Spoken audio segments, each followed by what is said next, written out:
Okay, so this movie has a lot of controversy surrounding it, and it's really easy to just make fun of the racist director and actors and how Harry allegedly tried to sexually assault someone. Like, I know all that happened, but I want to actually talk about the movie that these people made from an objective view because the director has wanted to make this for a while, and I want to see if it's actually good. Making this movie seem bad because you don't like the people involved is the wrong way to go about things. Let's actually view this from a moviegoer's perspective. But yeah, this shit is Spider-Man Lotus is about Peter Parker trying to get over the death of Gwen Stacy, so it's that comic basically. Gwen was Peter's first love in the comics, and now he's pretty much over her, even though he pretends like he's not, but he is. I mean, he literally got married to MJ, and then unmarried. Fucking dance slot. Here it's treated like as if they were meant to be, which, if you know anything about Spider-Man, you'd know that they never really were. I mean, Gwen really seems like she was always kind of meant to die. She was never really Peter's main love interest, like the love interest that he's going to be with forever, like end all be all. She's just kind of one of them, like Liz Allen or Betty Brant, like one of those two. It seems like she was more or less just kind of there to be Peter Parker's girlfriend. I mean, if you read the original comics, she's not that interesting. It's also kind of weird that, like, Peter and MJ meet around the same time as he met Gwen, which has happened before, if you watch Spectacular Spider-Man, that's about right too, but it's just weird to me that he picks Gwen over MJ.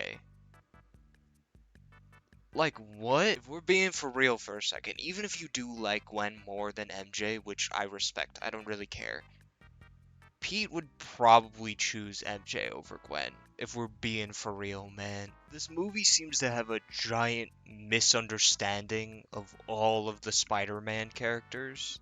Because as a giant nerd who loves Peter and his amazing friends, I just don't understand how they made Harry a whiny brat, MJ a dumbass, and Gwen even more uninteresting than she usually is. And they take inspiration from different Spidey movies over the years for the characters and for the events that happen, but making Gwen your main love interest won't brainwash people into loving your bad movie.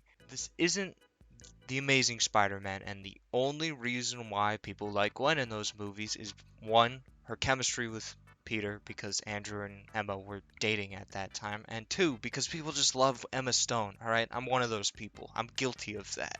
The terribleness of the characters is especially shown since Peter isn't any better than everyone else. I love it when he's shown to have different emotions, because that's who he is. He's a person. He isn't always happy-go-lucky. He doesn't spout quips out constantly. This man can be sad, angry, and scared like any other person. But they don't seem to understand that in this movie. They just made him sad because people like that, which they do.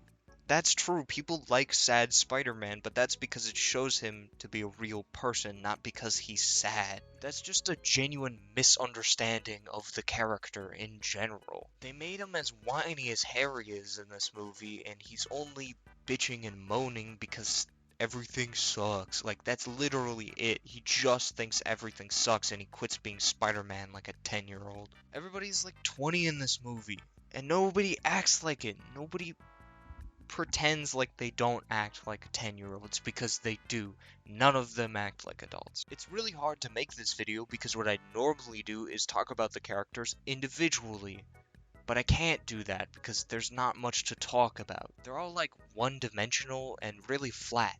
They feel like such surface level versions of all these characters that people love and that I love, so why did we make this movie? One of the things that definitely bothered me and bothered a lot of people was the runtime. This movie is 2 hours long, including the credits. It's more like an hour 45, but still. It's like they tried their hardest to make it feature length. Probably because they did, because they promised it would be a movie, and nothing happens in that runtime. It really didn't need to be that long because, well, a lot of what happens in the main story could be condensed to like a few scenes. There's actually a comment on the video that says, just make it a short film. The person pretty much said, Cut out like 3/4 of the movie and you're good. Which is fucking hilarious because it's true. I mean, I laughed when I saw that comment. This would be so much more digestible and less boring if it were like 40 minutes instead of an hour and 45. I genuinely got bored in the middle of this. Like, I wanted to stop watching it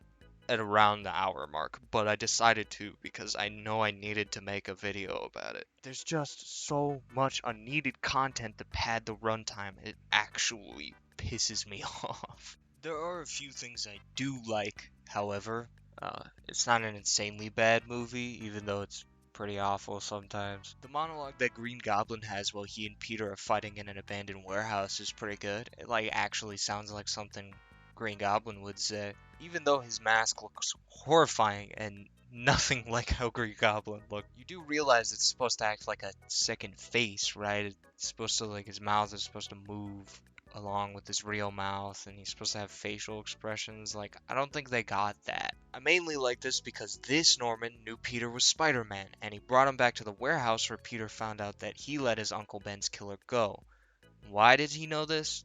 No idea. It still confuses me, but all logic is thrown out in this universe, I guess. Another thing that's alright is the CGI, which isn't that terrible sometimes. It can be pretty bad, like that one beginning shot of the car is god awful. It's hilarious. But it looks really good for a movie that's on a $100,000 budget. I mean, seriously, it looks really good. There's a lot of cool shots that make you think you're watching a good movie. And then you remember it is in fact Spider-Man Lotus. Now, I could probably talk about how bad this movie is for a long time, but a bunch of people have already beat me to it, so I think I'm just gonna leave it there with, you getting the general gist of how bad it is. I mean, like, seriously, nobody knows how to act in this movie. Not that I could do any better, but still, it's bad, bro. It's laughably bad. You guys will just have to see it for yourself. I mean, Spider-Man Lotus isn't the worst Spider-Man project I've ever seen. That goes to the Amazing Spider-Man 2, but it sure isn't that great either. I think I'll give it a 3. It is pretty bad. Anyways, I'm going to stop talking now. See you in like a week or something. Roll the outro.